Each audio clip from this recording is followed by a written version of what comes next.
Hüseyin can çağır bu binəvanın ey nəvaya, gəlin bu ərbəyində Kərbəlaya, ürək alovlanır bu ahuvaya.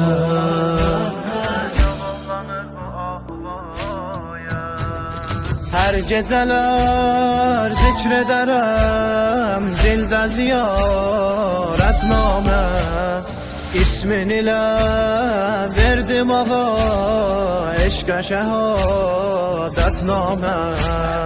Cənnətə naz eyləyərəm mən o yanan çöllərdə, həsrət ilə gözləmişəm bir dəfə də vətnamə. Gəlin mən piyada altı qoşəli zərihə, səlam verin Mədinəli fəqihə, nəzər yetir bu tək qalan qəribə.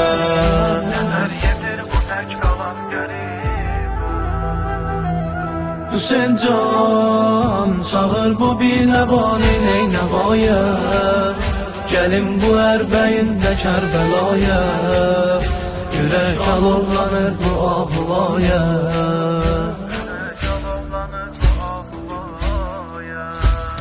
Başıma mən Qara Hüseyin bağlayaram çöllərdə, sinə vurub sinəmi mən bağlayaram çöllərdə.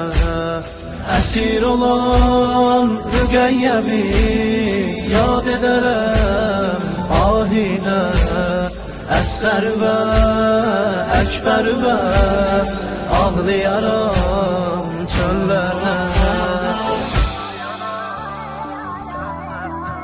Piyadə o çölləri dolanmaq istərəm mən, İçəndə sultanmaq istərəm mən, xəcalət ilə yanmaq istərəm mən. Hüseyin can hər ərbəyində ot düşür bu canə, ağam yazadımı o karivanə, tək istəyimdir səndən atizanə.